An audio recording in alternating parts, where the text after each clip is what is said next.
Hazlet School Board together. And to order, do we have any correspondence, Ben? We actually do this week. We have a nice thank you note from Jeff Pratt, one of our superintendent interviews, and we have thank you notes from Cecilia Fortino, Joyce Weiss, and Phyllis Gibson on their clock they received from retirement. And we have a note from the Jamie Gent family for the plant that was sent to the death of the family. At this point, do we have, this is the point in the agenda where we can have any comments from anybody in the public on something that's not on the agenda? And if you'd like to speak, hearing none, thank you. Go on to the superintendent's report. Bob? Yes, several things to report on. First of all, for those that are watching us on TV, there's still time to vote in our annual school election. Today is the annual school election, and the polls will remain open until 8 p.m. All Hazlet school voters would vote at the only precinct that we have, and that is at the Hazlet High School. So all voters do vote at the Hazlet High School. And of course, our community today will elect school board members, two school board members. Along with that, they will consider the Headley override ballot question. So we'll be excited to hear those results, as will our candidates. Also want to take a moment to salute our school staff in relation to the end of the year school activities. As we close out another year, it's a very, very busy time in the schools, and I think all of our school administrators, our parent volunteers, teachers, and staff just do a wonderful job. And in particular, I'd like to salute Mike Duda and Greg Shook at the high schools for all of the commencement ceremonies. Again, they were very, very well done. All of these activities, baccalaureate and honors night, pops, all of those kind of things take such an effort, and they just do a great job. So we salute them on a job well done. Also, I thought that last week we had a very, very successful Meet the Candidates night. And I thought all four candidates, Bev Levy, Rob Fowler, Dave Turner, and Dave Hamilton, the four candidates, just did an outstanding job, and I think they represented our community very, very well. And I salute them. And also would like to salute Bob Hewitt for being the organizer along with our PTO presidents. A very nice program.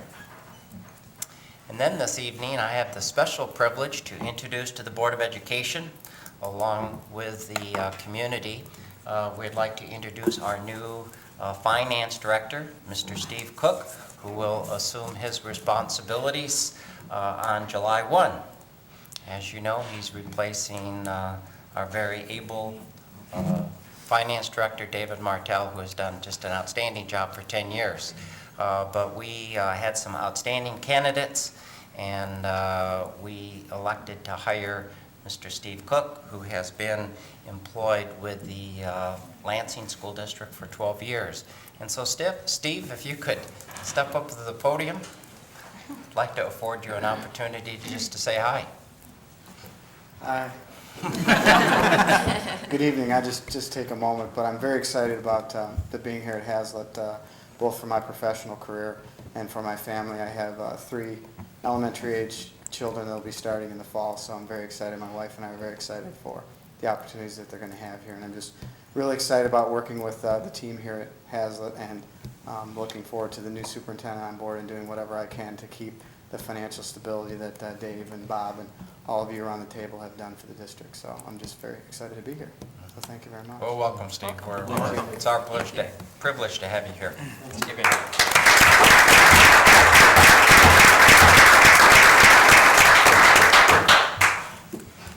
Also, each year we have our choir director or our band director propose an out-of-state trip for their respective group.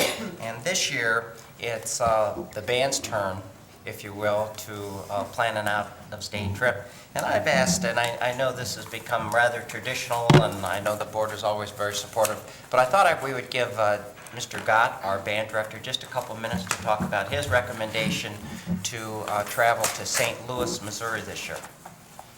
Thanks. Welcome. Good evening. Thank you for having us here. I'd just like to recognize we have in the audience members of our trip committee, Bev Wegener, Maureen Wegener, and Nancy Sherman, and they're here to help answer any questions that you may have. So the venue that we've decided on through student voting and through the trip committee narrowing things down for us is St. Louis, Missouri for next year's trip. The dates that we are looking at are actually April 28th through May 1st. The reason that we've been looking at two separate weekends, the 21st to the 24th and the 28th through May 1st, is because we work closely with all of the departments and we look for the least amount of conflicts ahead of time. Eric Wangeman is roped into state solo and ensemble during the weekend of the 23rd, and we want to make sure that our shared students are not in conflict there because both are wonderful educational opportunities. So we have decided that what's going to work best, and he's about 95% sure because of his transfers, is the April 28th through May 1st dates. And you can see a rough itinerary in front of you. We will be massaging with this tour company all the way through the summer and into the early fall to make this itinerary meet the needs of all of our students. Our desire was to have an educationally strong and culturally enriching experience. This tour company that we've decided on is Sutton's Travel and Big Country Tours. Gary Sutton is one of the co-owners, and he is a former band director from North Branch. Has a lot of experience to bring, and he's also going to clinic our students, which comes as part of this package. I've watched him work with numerous groups, and he's just wonderful, and I think the students are just going to really enjoy him. The performance opportunities will be for both our wind ensemble and our symphony band. And the culturally enriching part, I think that the St. Louis Symphony will be a wonderful experience for them. They're just a real top-notch group. Also, I think that the performance opportunity at Union Station will be just exciting. And there are pictures that we've had and we've looked through as a trip committee that we're just excited about this trip and that experience. The performance is a very important part, as you know, and this would be going during the same weekend that we would go to State Band Festival normally. So they're still going to have a rigorous performance to work on, and we're excited about that. Other highlights, I guess, just to throw out to you, I think that the Science Center is also a top-notch destination. And one of the other destinations we had looked at was Toronto, and that also had a top-notch science. But with all of the great publicity that we've had for our wonderful students in Science Olympiad, we thought that that would be a nice experience for all of us. And so with that, I'll take any questions that you have. Please. I have a question. Just, can you elaborate on the program a little bit? Where does, you mentioned up here that there's going to be faculty members, I'm assuming from university, because you said university faculty members. Where does the instruction go in this program? Where are they being taught, or other than the performance? I'm assuming it's at Six Flags or someplace, because that's the only big block of time that. Oh, okay. Where is this interaction with Clinician? the clinicians and the faculty members? Well, one of the clinical experiences that we'll have will be with Gary Sutton himself, and that'll happen actually before our trip happens. And that's going to prepare us better for the performance. But the other thing that we're going to do, and it's probably going to be down on the way down on Thursday, which you don't see on the itinerary, which will be a stop either in St. Louis itself or on the way through Illinois. There are a number of great universities that we can stop at and have a good clinic experience, and that's where we plan to do that.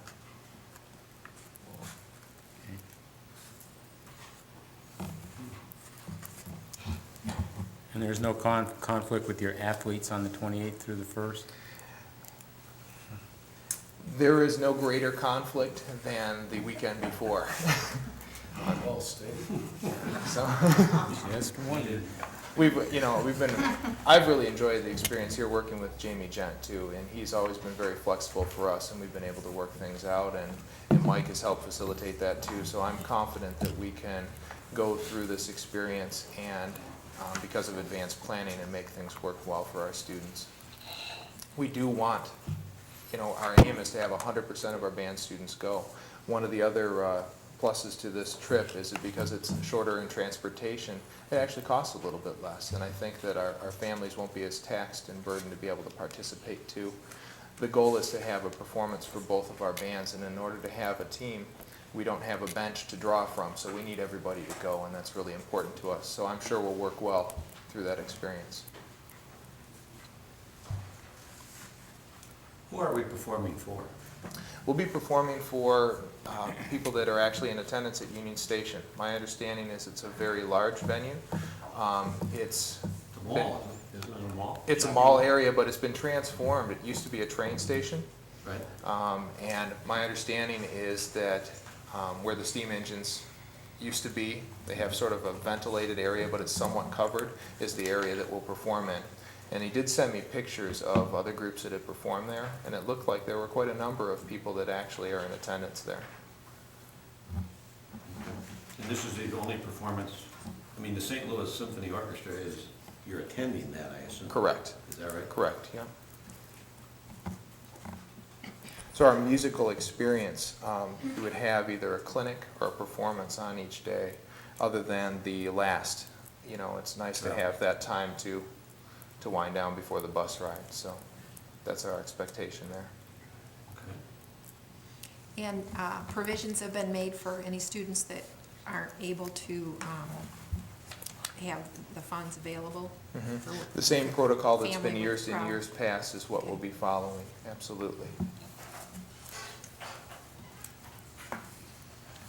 Okay, this is an action item we're asking you to consider tonight as well. Thank you, Dave. Thank you. Appreciate it. Thanks.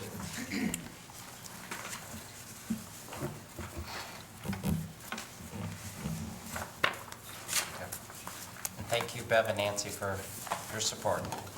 And then lastly, just want to report that we have hired 2 new teachers for next year. Very excited about these 2 individuals. We know they're going to be outstanding. Sarah Blocker is being hired as a 5th grade teacher at Roya Elementary School. Graduated from Michigan State with a major in elementary education and a minor in history and theater. And Sarah resides in Hazlet. And also Krista Charnley is being recommended for a 1st grade teaching position at Wilkshire. She's also a graduate of Michigan State University, and she just completed her student teaching or internship at Wilkshire Early Childhood Center. And she resides in Leslie. So we're excited about welcoming them to the staff as well. And that's my report. Thank you. We have discussion items. There's no textbook one here. You didn't have that. I did not put that, Okay, so the item here, 1 through 4, it's Dave's big show, his last big show. So Dave, it's all yours, it's for as long as you want. I know that, Wait a but keep minute, it wait a short. minute, you said- But keep it short. Wait a minute. Sorry, no, that's okay. I know you said that with all sincerity. Just set the bar real high so Steve knows what he has to do in July.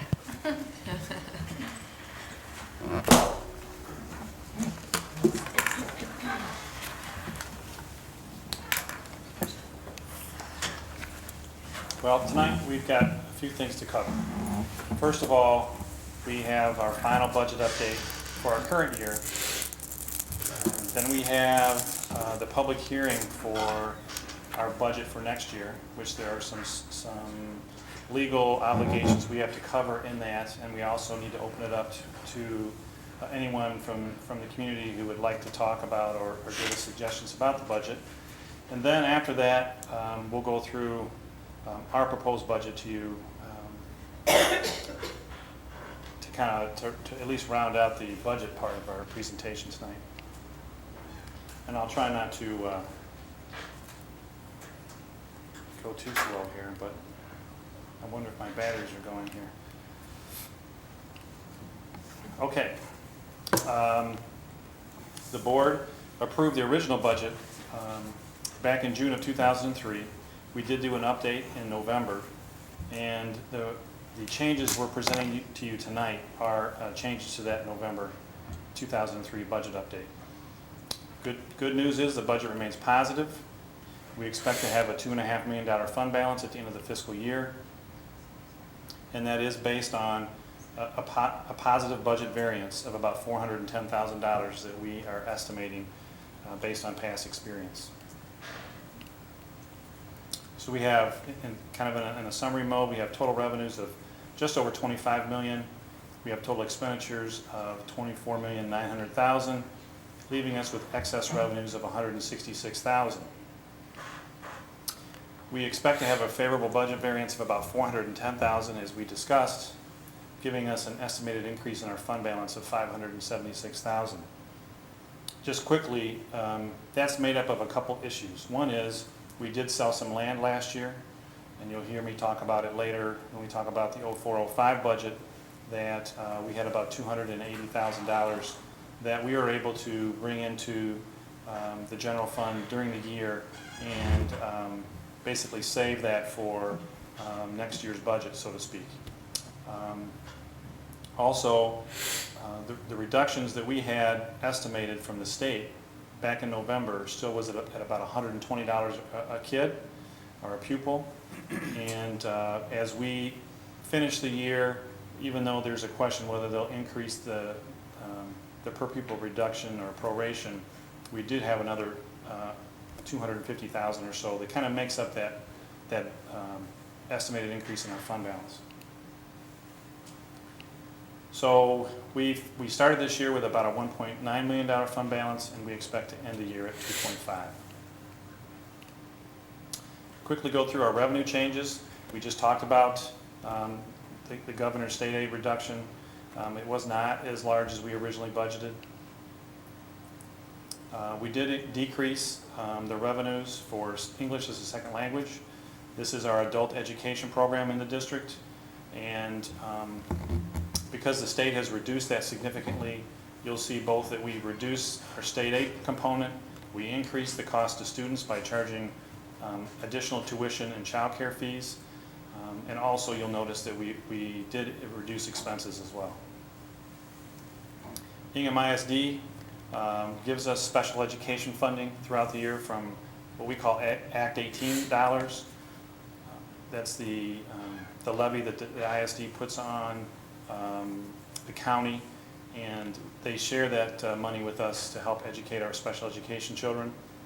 And the estimate that they gave us just recently at the end of April showed about a $170,000 increase over what we had previously budgeted.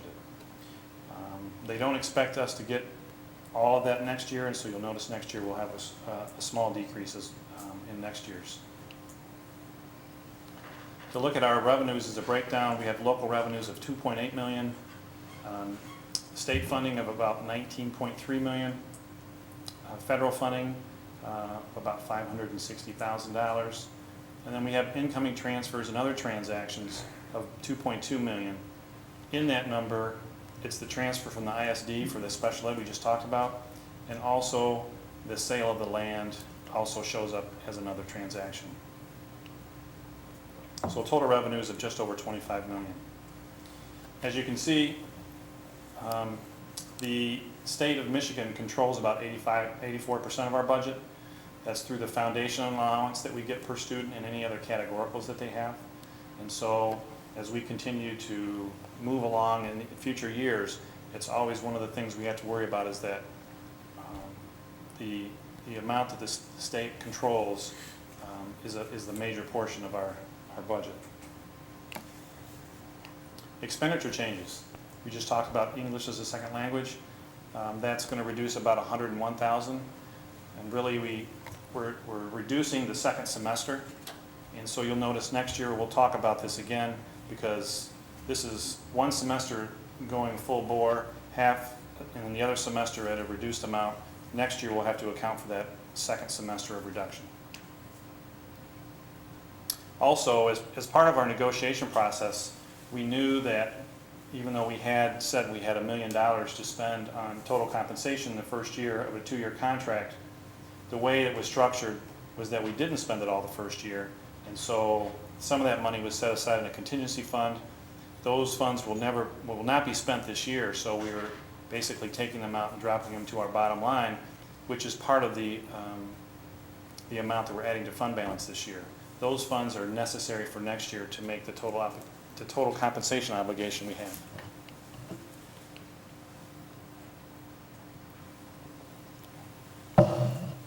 The board approved replacement of a bus this year, and it has happened since the last budget update, so we're showing that as part of the adjustment. Also, the cost that we incur from the ISD for tuition and other kinds of services we receive from them increased by about $71,000 with the last estimate that they gave us. So as we take a look at the actual dollars, for instruction, we have basic programs of $10.8 million, added needs of $1.5 million, adult and continuing education of $373,000, and total instruction of $12.7 million. Support services, we have pupil services of just about $2 million, instructional staff services of $1.5 million, general administration of $700,000, school administration of $1.5 million, business services of $4.5 million, which includes basically running the buildings, running the buses, custodial staff, bus drivers, my office, all the insurances and things that kind of run through that major item. So total support services of $10.2 million.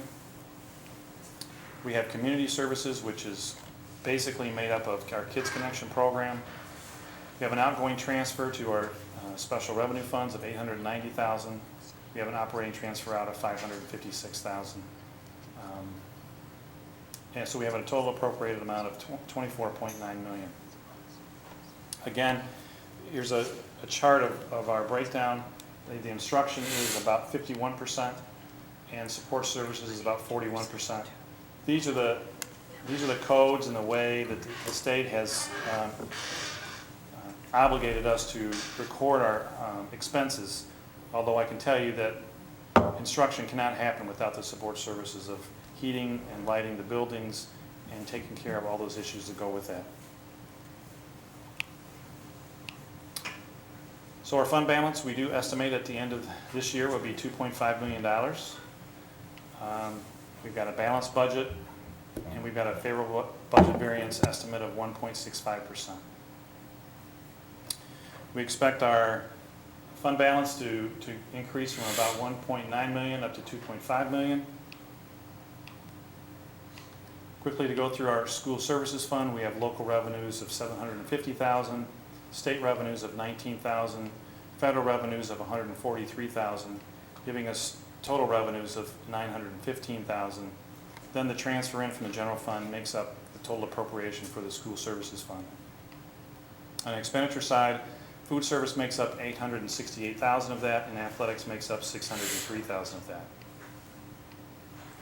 I'll breeze through the debt retirement fund, just telling you that we're almost up to $4 million a year in property taxes for the debt service fund. Building and site sinking fund, property taxes at $363,000. We have a little bit of expenditure with the middle school landscaping that we did, giving us an estimated increase of $341,000. The July 1st balance of $508,000, giving us an estimated balance at the end of the year of $849,000. And if you recall, you've allocated about $650,000 out of this fund to help with the cost of the bond issue. So to summarize, this includes an update for both general and special revenue funds. We're not required to do an actual debt retirement fund budget anymore, but we did provide it for informational purposes. There is no required budget for capital projects fund, but the board does approve the individual projects as part of that fund. And we request that you adopt this at your next board meeting, which will be June 28th. So, that's the quick. I know not as quick as you want it, but.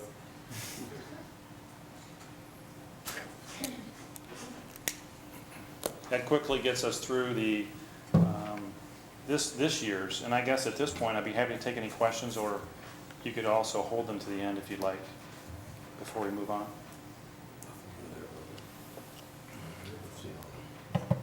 And as Phil would say, hearing none,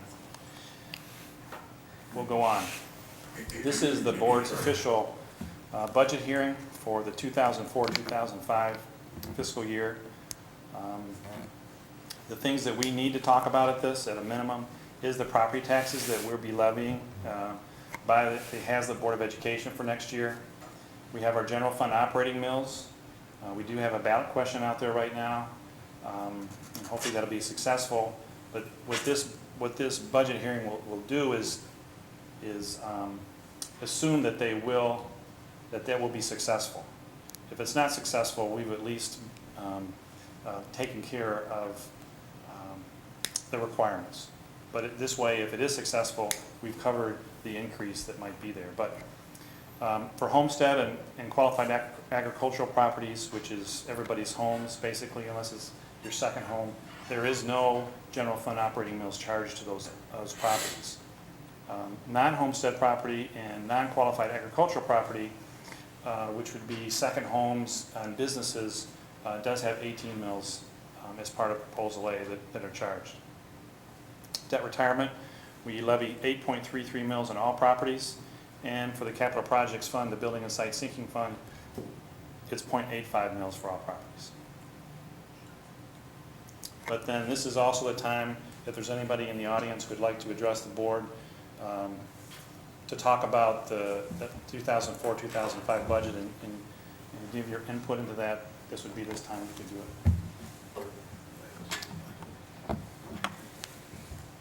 And seeing none, we'll go on to this year. We went through a budget process, not quite as extensive as we did last year, but we did begin the process early, back at the beginning of the year and actually late last calendar year. We did share budget information and sought input and suggestions from the board, from administrators, from union officials, and from all staff members. And if you recall, we had 2 community forums prior to the March countywide special millage election, where we talked about the budget issues that we had at the time.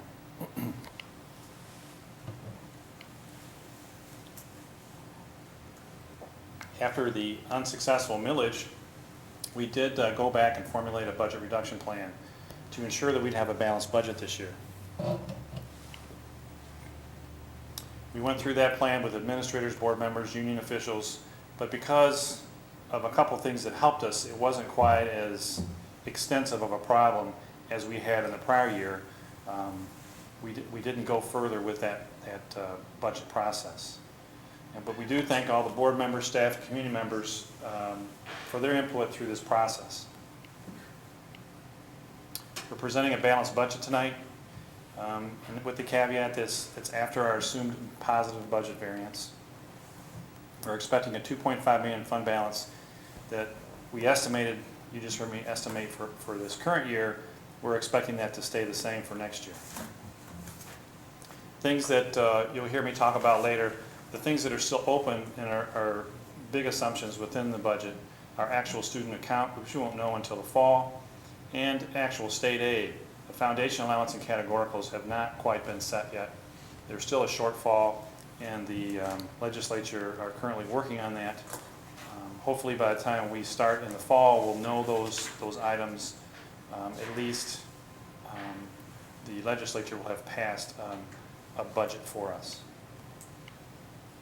In the general fund, we're anticipating $24.3 million in revenues and $24.8 million in expenditures, leaving us excess expenditures of $500,000. We're estimating that our favorable budget variance will be about $500,000, basically leaving us with a balanced budget.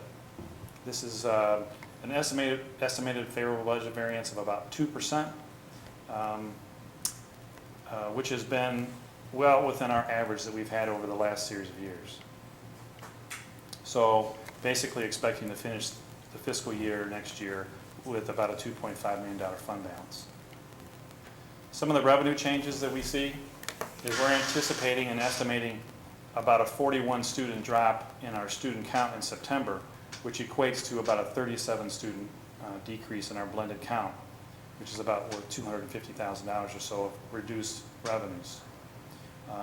You'll recall that the blending is 20% of February's count and 80% of September's count. That the state has, or at least the governor had proposed a 50-50 split, which would actually help us a little bit because we have a declining estimate this year. But we're leaving it at 80/20 right now because it doesn't look very promising that it will change. We're estimating that we'll get our full foundation this year. You recall last year we were prorated. We ended up prorating our foundation by about $129,000. And so that $129,000 comes back in. Headley reduction factor. Last year, well, let me back up just a second. When the county treasurers or equalization directors, by the time they get the information to us to let us know if there's a Headley reduction factor for our current year, we've already, as the board, has already approved what the ballot language is and the election information for our June election. And so, as you recall, last year, we had a small reduction in what we, in our non-homestead millage. And actually, it used up the last remaining amount of the last Headley override that we did back in, I guess about 6 years ago in 1998. And so, this year, we were estimating that we were going to lose about $45,000 if this Headley election that we had today is not successful. And as we just received the information from the county treasurers, it looks like our reduction will be about $82,000 if this is not successful today. So we believe that the community will support that election, and so that's what we put into the budget. So if it's not successful, then we'll have an $82,000 shortfall to cover in our budget. The Ingham ISD special education funding, they're estimating about a $97,000 decrease from the amount we got last year, but just as you remember, they all of a sudden gave us an extra $170,000 last year. So in essence, that was kind of a special amount, I believe, and so this is actually a normal increase. We would have gotten a normal increase, but it's kind of more of a blip, I would say. But we did have to account for a $97,000 decrease. As you recall, when we develop our budget, we always start with the prior year's ending budget. So all of our adjustments are made to that budget. English as a second language, again, we did decrease both revenues and expenses by $116,000. And the sale of a Newton Road property that we did in July of 2003 obviously is a one-time revenue source, and so we had to make that reduction in the 04-05 budget. All other revenue items such as Kids Connection and those types of things, interest income and those, we estimated to be a 2% increase.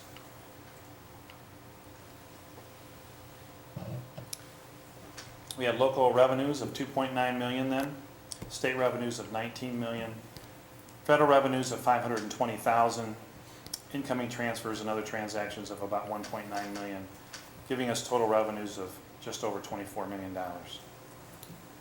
Again, you can see the state is controlling the majority of our budget. It actually increased by 2% this year from 84 to 86 as other items in our budget are reduced.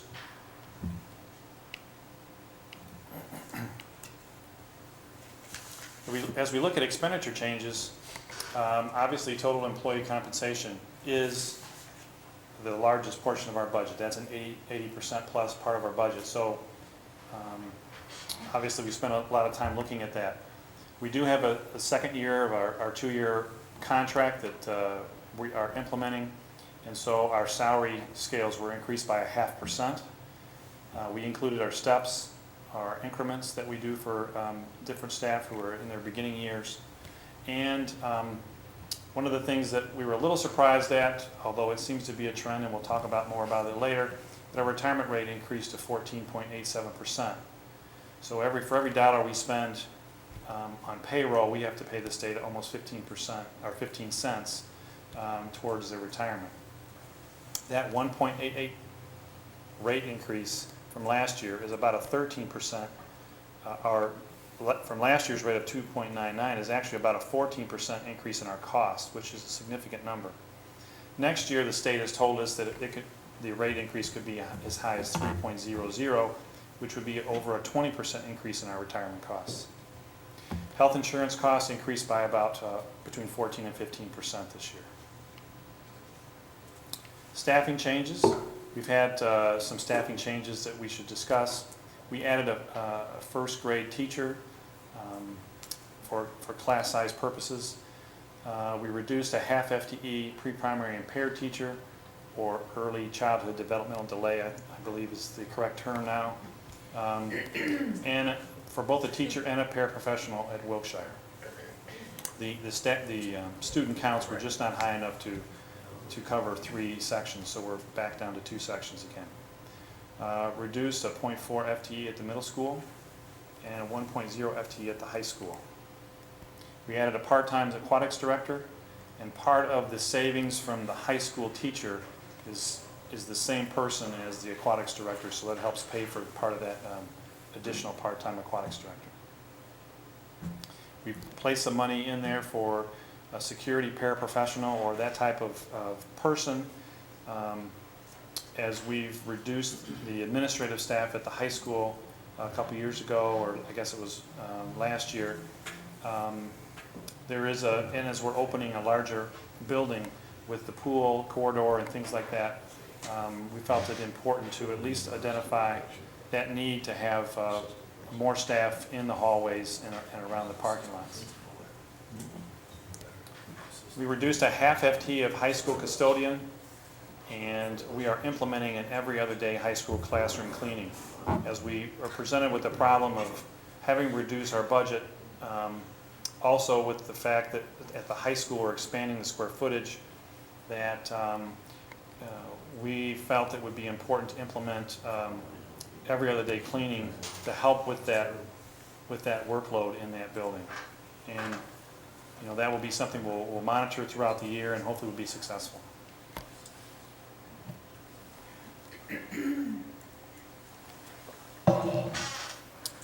We've also budgeted about $50,000 in savings whenever a teacher retires and we hire a younger, less experienced teacher. There is a difference in pay. Somebody who starts at the bottom of the salary scale and will then get those steps in the next 12 years. Also, significantly, the district offered a voluntary severance plan last year, you recall, and about 18 individuals elected to participate. That actually cost the district about $500,000, and this year, because we have a balanced budget from last year, that money is freed up to help pay for the total compensation increase this year. That was all part of our negotiation process, at least from our standpoint, the plan for how we were going to pay for our total compensation increase. We are returning our capital outlay budgets back to their minimal, normal levels, except for technology and buses. Again, we have those at 0. The technology capital outlay is being taken care of by the bond issue. But as a reminder, within a year or two, when the bond issue is over, there's about $250,000 a year that will come back into the general fund and will need to be funded some way or another. Also, buses, we're delaying the purchase of buses. Now, last year we noticed that we ended up having to go ahead and buy one anyway, and we may have that same thing happen this year, but at least we're going to try to make the buses last a couple more years. As we take a look at the dollars, basic programs of $10.8 million of instruction, added needs for $1.4 million, adult and continuing education of $373,000, gives us total instruction of $12.6 million. Pupil services of $2 million, instructional staff services of $1.5 million, general administration of $751,000, school administration of $1.5 million, business services of $4.5 million, giving us total support services of $10.3 million. Community services of $500,000, outgoing transfers $866,000, and I think I misspoke earlier. I was talking about the second transfer we'll talk about.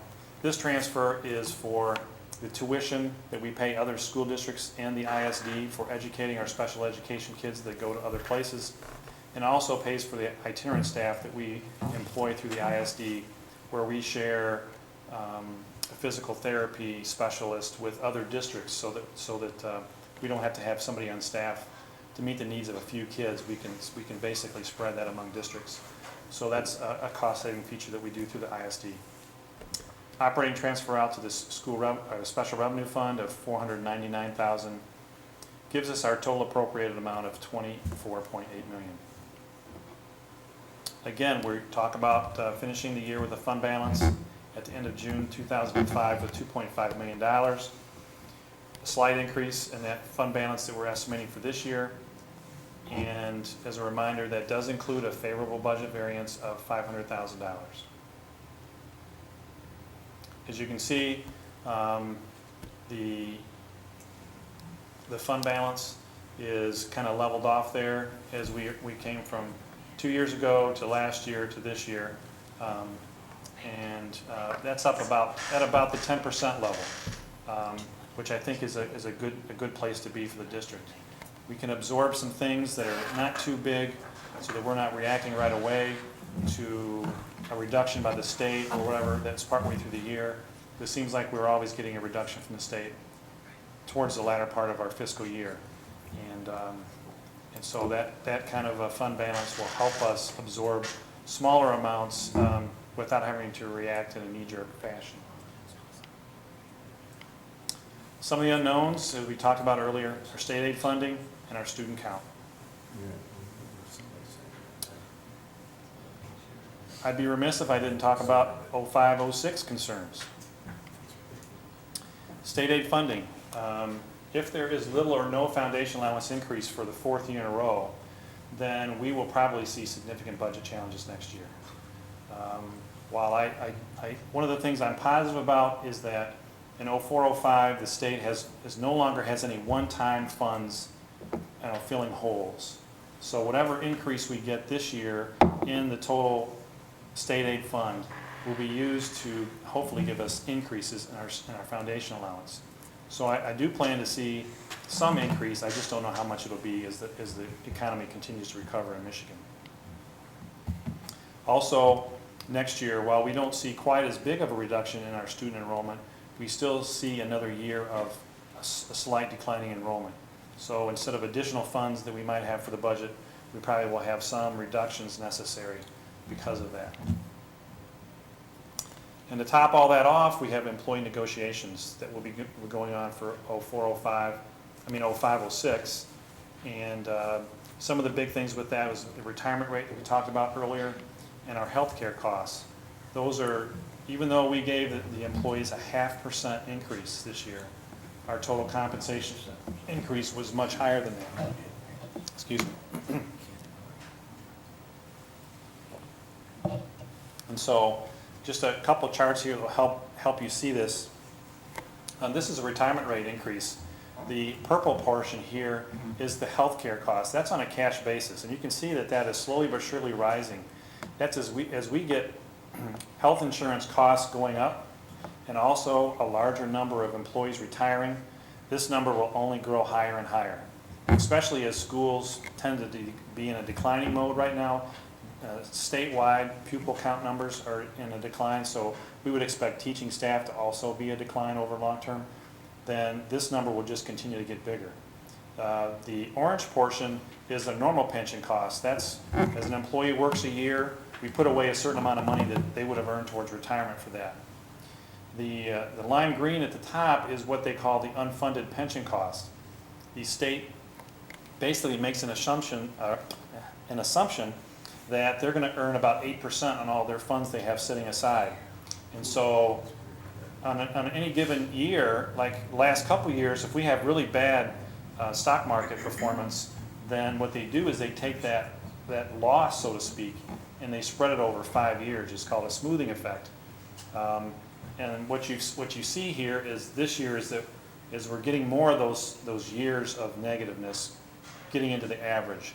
And so we expect this number to be higher next year. And so one of our concerns is that we'll jump right up. The other thing, I've got an asterisk on these 2 years, and that's because the state had some money set aside for the cash to help pre-fund the health insurance for retirees, but they never had approval from the legislature to go ahead and start that process. Well, they used those funds in these 2 years to help reduce the retirement rate.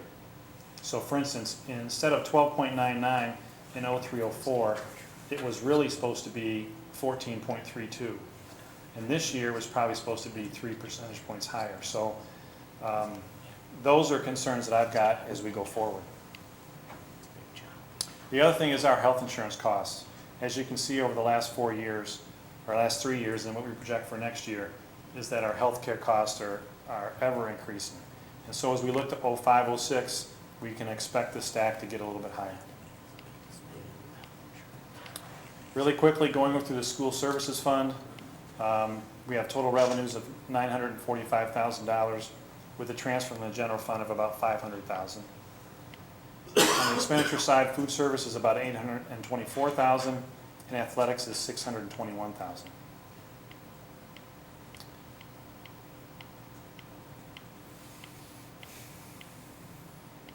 So to summarize for you, you've got proposed board budget resolutions for the general fund and special revenue fund. As we said before, we don't need to do them for debt retirement or capital projects. The board must adopt this budget prior to next year, so you need to do it before July 1st. And so we're asking that you adopt this at your next board meeting, which is July 28th. June 20th. Or June 28th. Well, you gave us an extra month.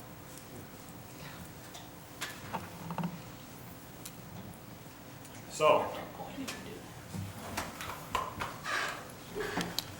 I'm happy to answer any questions before I lose my voice totally.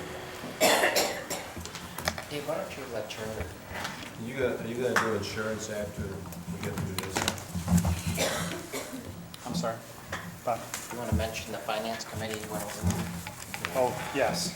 We did spend some extensive amount of time with the finance committee going through the budget projection. Both the last year's final update, I guess shouldn't say last year, this year's current year, and then also next year's proposed, and answered various questions from the committee. But I'd be happy to make any additional comments or answer any other questions that might need clarification. Yes, excellent job. And it's not 8 o'clock. You're doing good.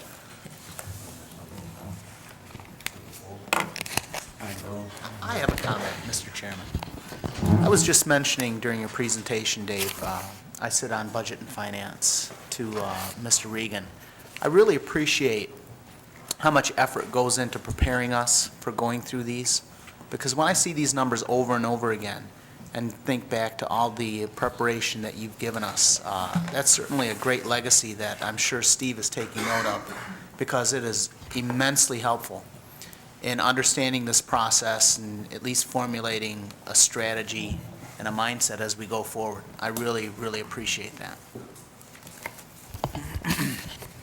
I know that we'll maybe have opportunities later, but I did personally want to thank you for your dedication to the school district. It has been phenomenal service, and I will never be able to say thank you enough. So we wish you well. Thank you. Anything? Oh, you guys still got insurance. Yeah. Well, it's all, I thought we were going to just undercut insurance a little bit, but you were going to lowball insurance before. No, this is real positive. You know, this was one of our very district much goals so. this year, and I think this is a very positive report.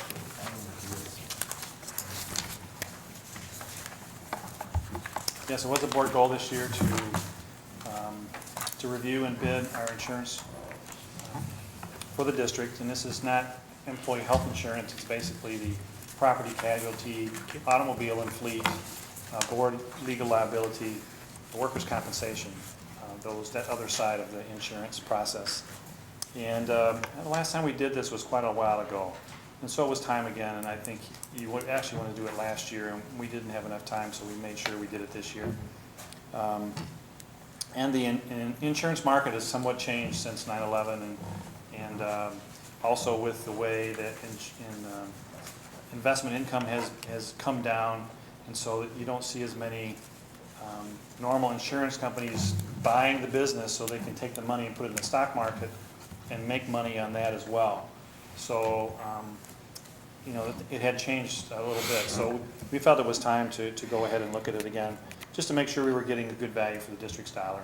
And that we were also take the same opportunity to take a look at what our coverage is, to make sure if there's anything out there new in the market that would be good for the district, or to see if we have any unmet need in our coverage that maybe we could take advantage of this time.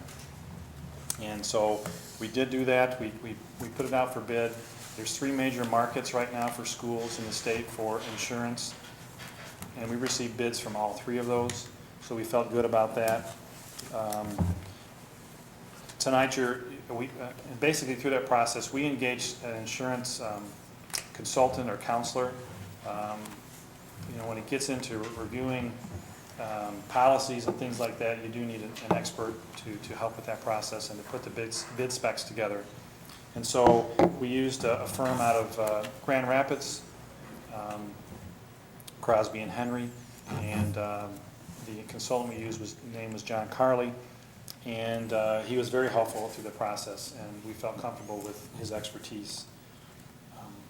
And I guess as part of that process, and as we've taken the bids and he's reviewed all the policies, we make a recommendation based on his recommendation tonight that we move the insurance from where we have it now to SETSEG, which is basically a school's self-insured pool that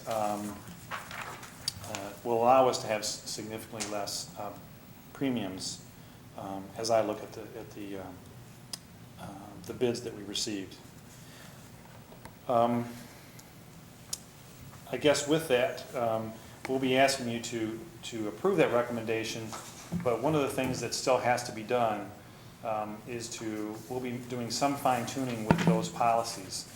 And our insurance counselor will be meeting with who we select and work through the details of those. And there may be some opportunities for us to tweak the insurance that we have to make sure that they've covered all our buildings and those kinds of things, so that the price that we have here is not necessarily an estimate, but it definitely might change a little bit. But I just wanted to let you know that there are still some things that we need to work out.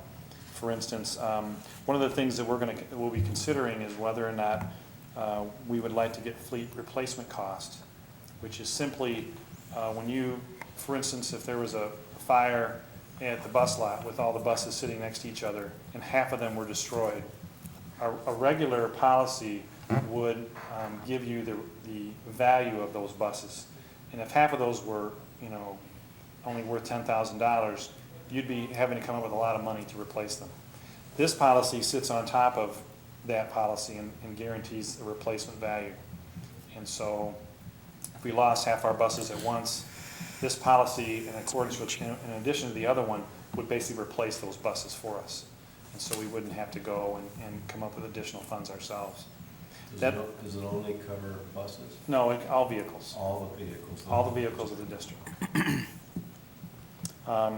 But as you can see that,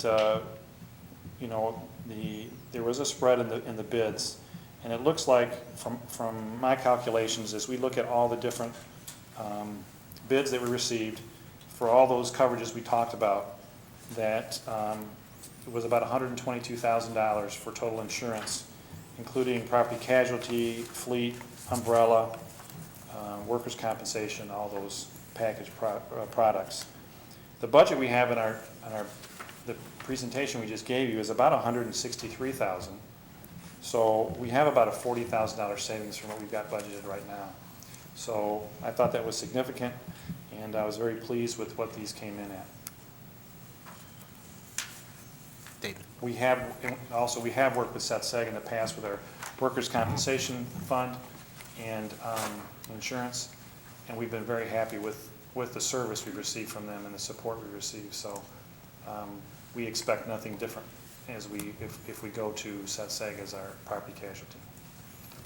This 41.4 is a soft number because, as you say, you're going to adjust some coverages here and there. Has that money been factored into what you showed us tonight? What we showed you tonight was the 163. That's what's in the budget. All in. As you All right. recall, that when we prepare the budget, it's kind of gets locked into place back in in May. So these bids were due at the latter part of May, and we didn't have the review done in time, so. So we've got $40,000 to That could- help out if the Correct. millage didn't pass tonight, so. And that's not part of any severance package that we're aware of, right? No. Okay. Charlie? Dave, on the dividend slash premium reduction from set and workers' comp, Yes. is that the dividend that they issue at year end if they've had a, I don't know, quote, successful year? Well, in part, yes, but it's really successful years. What happens with this workers' compensation pool, and it would actually work with the regular insurance pool that we potentially be getting into, is that it goes, they basically have to look at what their estimated losses are, incurred but unreported, so to speak. So this $29,000 worth of estimated premium reduction would be for all the years we've been with SETSEG for workers' comp. So it's a little bit from every year. As the insurance commissioner releases some of those funds, if we had a good year that year, in other words, we didn't have more losses than we paid in premium, then we get to share in that. Right. And over the years, we've saved anywhere between $20,000 and $30,000 per year as part of this pool. And I think and we only received one bid for workers' comp, and I think that was the reason that nobody can touch them right now with that. Will you budget that dividend, or We will do. you do budget? We do budget that. Because you're that confident that you're gonna get it? Mhm. Okay. Doesn't mean it won't happen. It just means it's probable to me. Dave, you keep using the word pool, and if my recollection serves me correct, when this SETSEG started, they didn't have hardly anybody. In fact, I think I've been around long enough, they didn't have anybody when they started. They started from scratch, and people were very nervous Sure. about joining this pool for their property and casualty, meaning, and you can correct me if I'm wrong, the understanding of this was that if a school district or several school districts had major losses, then the district in this type of insurance has the ability or has the problem of being assessed because of the losses that in that pooling nature, whereas the insurances that the other two are bidding are not in a pool, they are straight up, you have an individual policy. Is that still the case, I'm assuming, Still the because you keep case. using the word pool? It is still the case, although that's less and less likely as they go forward. Well, and have built up granted, reserves as- and things like that. As the number of policyholders have increased, obviously. And they, as I understand it, are well over 400 school districts in Michigan, which basically is getting to be almost all of them. Right, 80-some%. But it is the same process. I mean, I'm just trying to clarify it in my own mind that It is, that they but, still do it the you know, same way. they- The they risk do- has gotten shrunk. yeah, they take a look at their risk too, and they have reinsurance, so that Right. if any one claim comes in that's gonna, you know, they have insurance to make sure it doesn't blow everybody The up. whole so to speak. 400 Yes. out of the off there. So they have reinsurance, and this is a professionally run pool, and that's always a possibility that you might get assessed later for a major loss. But they haven't. But they haven't. They haven't. Their history In all has the been years they've done it, in and they their- have significant reserves. As a matter of fact, some of the districts that have been in it for quite a while, they pay about 10% of what they would normally have to pay because their reductions, you know, their premium reductions are that big over those numbers of years. Well, there was a great deal of fear of joining this early on. For one thing, because once you jumped away from the regular market, you couldn't get back in, or you couldn't get the same discounts that you had before. And here you were going to basically a newbie on the block, this SETSEG thing, which was still trying to grow. But I think that started because the insurance industry was, Struggling. well, or schools couldn't get coverage, Right. or they were being, the premiums were so high that it was not a market-based quote. But, you know, if you couldn't get it anywhere else, you were stuck with whatever, you know, your hometown person might do. But, so they started this pool so that districts would have an option. Right.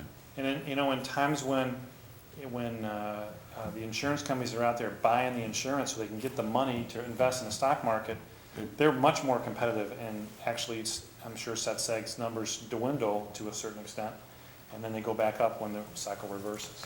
But they've had, as you get more and more of a premium reduction, then it gets to the point where you can't afford to leave, let's say, because you're getting a reduced rate. Right. Now, some people would say that what you're doing is giving SETSEG your money that, and they're earning interest on it, which stays within the pool because it's nonprofit, but instead of having it for your district to use.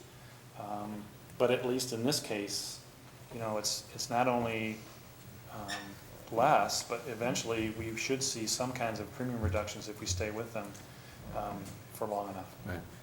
Just out of curiosity, do you have an explanation of the umbrella portion of it here? It's like four Well- times, I mean, it's not small, it's 4 times Well, the difference. it's kind of how I interpreted the thing.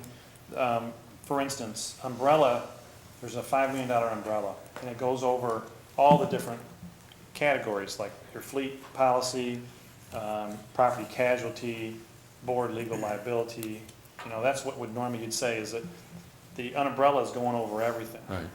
Well, in SETSEG's, it doesn't go over everything. And so one of the things we had to do was buy, Individual? instead of buying $1 million worth of board legal liability, we bought $5 million of that, Good. okay? I mean, I have Really? no problem, So, no problem with that, believe me, these days. and so what happened was we took that premium and stuck it on umbrella, okay?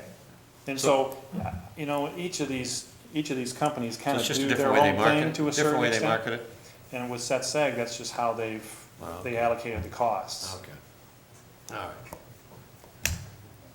But, we kind of looked at the bottom line, really. Yes, that's a good place to start, yeah, I agree.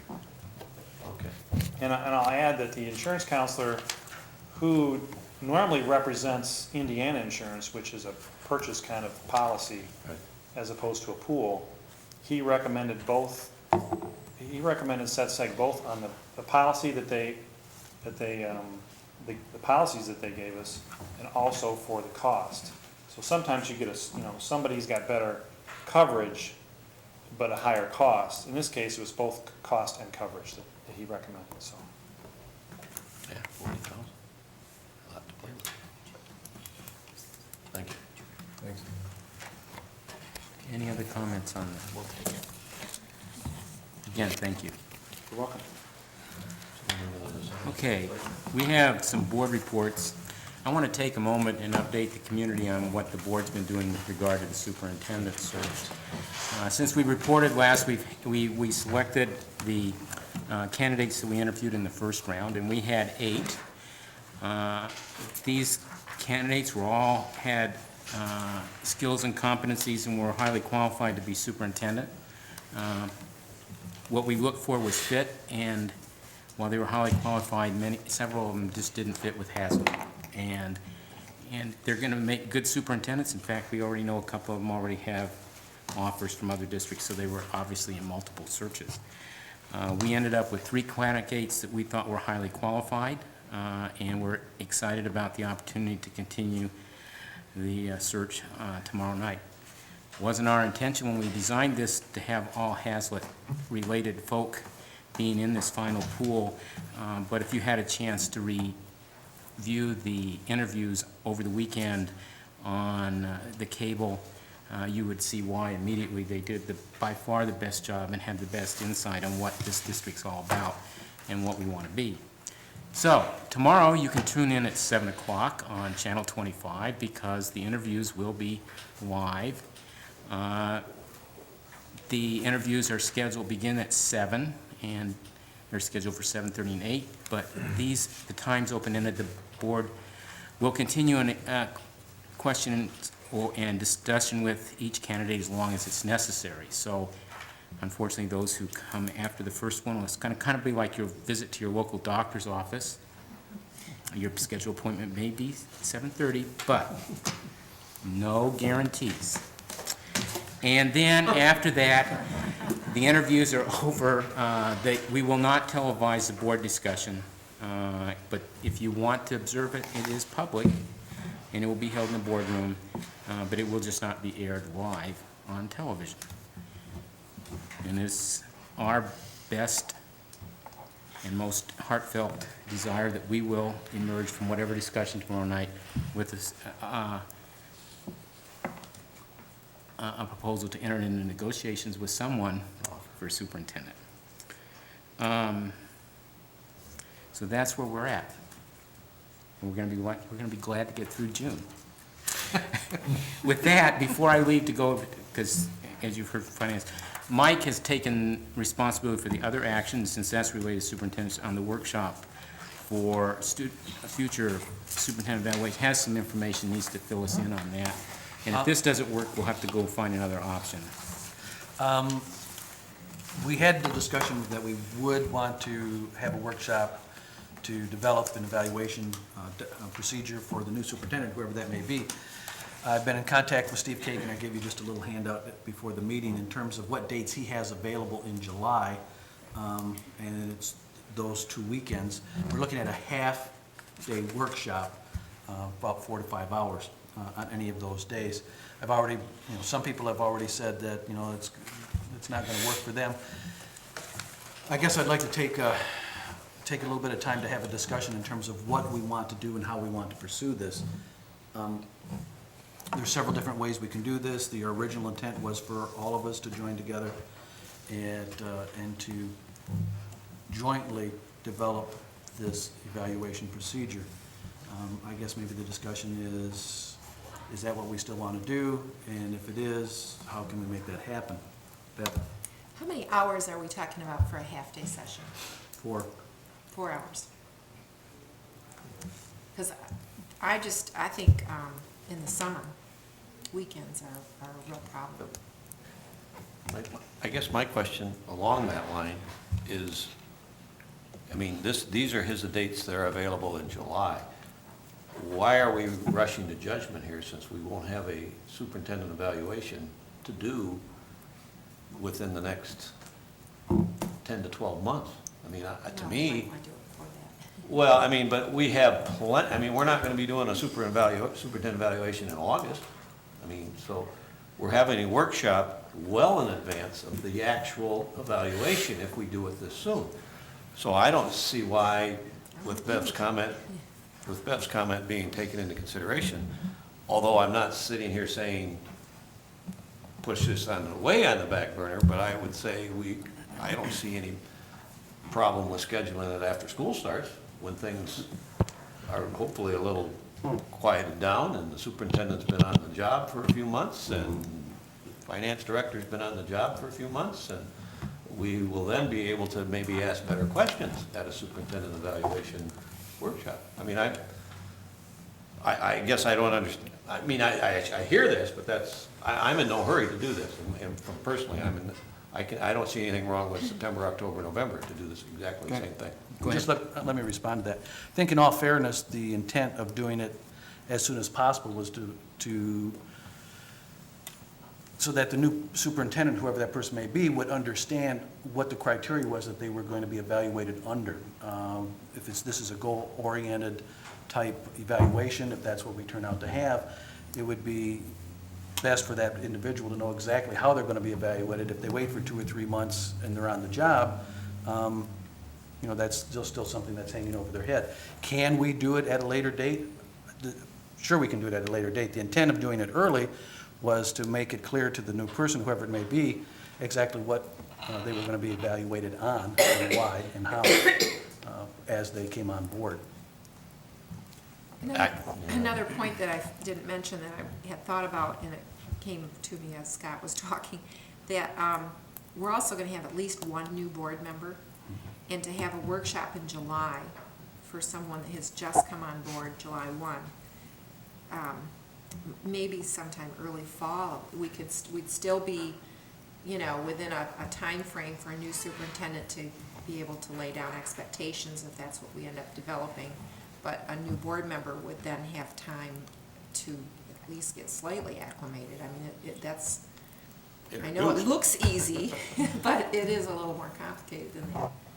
I think for a new board member to sit through a workshop like that would be just really, I guess I just don't, we're not trying to reinvent the wheel here. I mean, evaluation of a superintendent isn't going to change, I mean, in a major fashion, I don't believe, as far as any of our three candidates will all be aware of evaluations of their performance in the major areas, regardless if we go to a workshop or not. I mean, we're looking, I think, for a vehicle that we have that we're more comfortable with, and that we can be comfortable with the new superintendent with, because we have probably over the years, as we've self-confessed, become a little lax. Okay, we're trying to shore up that being less lax, and that's fine. But I don't think the criteria for evaluation has changed,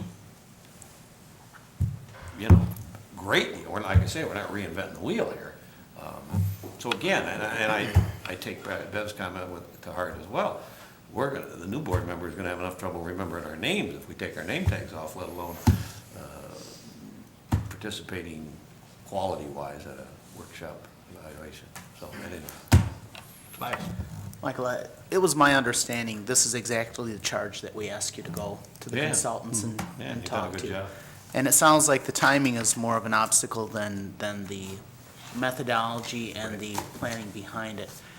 I also read a little more into why we're getting together, to continue to build the team chemistry of the board, to orient the new person into it, and really develop a working harmony with the new superintendent.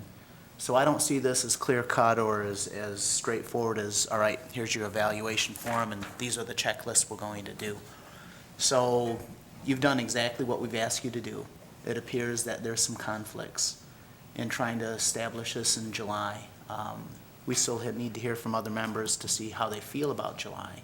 So we can't rule that out, but certainly I don't want to wait until October, November to do this. I think it's to everyone's best interest if we were to do this program at the closest convenient time. Kristen? Mike, when we discussed this earlier, I really thought that it really did encompass more than just the evaluation part of the workshop, that it was more of a, not necessarily goal setting and objectives and that type of thing, but really would give us an opportunity to talk a little bit more about direction and what we wanted to see happen, and talk a little bit about the superintendent and responsibilities and duties and that kind of thing. So maybe it's not just evaluation, or maybe it is. I mean, maybe I'm the person who's confused. Well, I think I don't think you're confused. I think the product that will come out of that workshop is an evaluation procedure in terms of developing communication procedures or working with the superintendent and working together as a board. I think those are all part of why we want to have this workshop. The product at the end would be a procedure that we would then use with the new superintendent. But there's a lot more benefit involved than just sitting down and hammering out some type of document that we're going to use. Okay.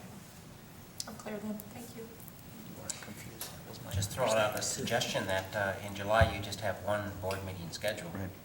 And I think if we look to August, we could also dedicate another meeting, so you could maybe consider a couple Monday evenings strictly for this kind of workshop activity rather than a weekend, Right. which might be the real conflict. Right. We could actually do a board. It might be an option. Right. I know. Charlotte. I would just caution that once you get to September, it's gonna be even harder Yeah, than this we summer. don't want to wait. That's We right. always run into that schedules get even busier in the fall. Right. And you really need to work hard at coming to a common date really as early as possible. And that's my 2 cents worth. A 1.5. And if you want me to come, I'll come. okay, we're gonna remember that. Yes, You said you'd exactly. come. Absolutely. So I guess my question is, what is the pleasure of the board in terms of how do we want to proceed? Move it off of a weekend is my suggestion. Try to get an evening that we could. Would people be interested in an evening or a couple of evenings during the week, and when? We could serve dinner. Typically, and I would think that this would be the practice again, your first meeting in July goes probably for 20 minutes, if you recall. Yes. It's just a quick action item list of things, which is kind of fun.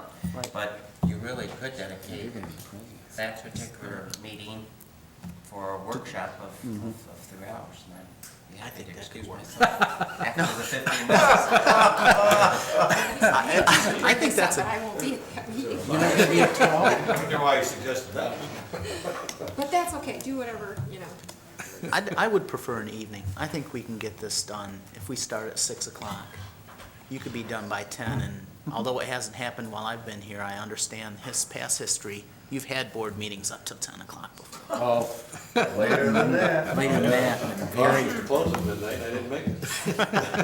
Not in a long time, though. not a long, long time. But we have, yeah. I mean, you have to really get Do you want me to put this as an agenda, for our next agenda item, to actually schedule? So actually schedule it? Yeah, I think maybe that's probably a good idea. If we put it on the agenda, and we'll see where we end up. And I guess I would just take a poll, would people be interested for the July meeting of actually making that, the workshop? Now Bev said she's not gonna be here. I could do it. I would make the suggestion, if that's the case, then we ought to start that meeting earlier, since we have a half an hour of whatever, all of the different votes. Start at 6 or Rather than start 5:30. at 7, we would start earlier to work. Right. So we don't go in the, You don't play on, I'd rather start you earlier. don't play on Mondays, right? Right. That's Going, correct. knowing it's gonna be a long meeting, than starting at the regular times and going into the wee hours. Right. Yeah. We could start at 5:30. Yeah. If we're gonna do it that way, I'd We'll rather get start dinner early. here. Sure. Yeah. Well, let me check, what I'll do then is, I'll Check check with- with Steve and see if that's gonna work for him, and then I'll get back with everybody. That'll be first Good. Okay, moving right along. Charlie, I assume that you have reported anything else at Finance and Facilities been Oh, up there? yeah, we had our last meeting on June 1st, and we did go over the budget and the insurance stuff, and we had a lot of meetings this year. You did. And I think that was our last Finance and Facilities meeting this year, so I want to thank Tobias and Scott for participating so many times and contributing so much, so thank you. Bev, Policy and Personnel. Boy, we met a long time ago, and we actually discussed the compensation for new superintendent. But I'm not sure we had any really stunning revelation there. I think we all kind of came to the realization that we all have a pretty good idea of what our salary range will be, and that the negotiations will happen individually. Okay. And that's all I have to report, and I want to thank my committee members, Mike and Kristen, very helpful. Good Oh, year. you guys aren't out of the woods yet, so. Depending on tomorrow night. We have 9 action items, and there are no additions. There is a correction, though. Is there a correction? Yes. Number 5, Number 5. that changed the dates from April 28th to May, Fine. April 21 becomes April 28th, and April 24th becomes May 1st. for the Right. day Number trip. 5? Number 2 Oh, number 2, okay. Number 2. on the action items. Okay. Excuse me. Oh, I'm sorry, I was looking at Bob's report. It said number Yeah, 5. okay. Yeah, item number 2. Personnel. Okay, we noted the corrections on the dates for the band trip to St. Louis. Okay, anybody want any of these items pulled? Hearing none of that. Move we adopt. Support. All in favor? Aye. Opposed? None? That brings the end of the action items. Announcements. Tomorrow night, again, we have our final interviews for superintendent. Our next regularly scheduled board meeting is June the 28th. And then on June the 29th, the board is hosting Bob, Dave, and Charlie for their combined something like 36 or 38 years of service to the district. And with that, do I hear a motion? So moved. Second. Support. All in favor? Aye. Aye. Opposed? None? Hearing that, adjourn.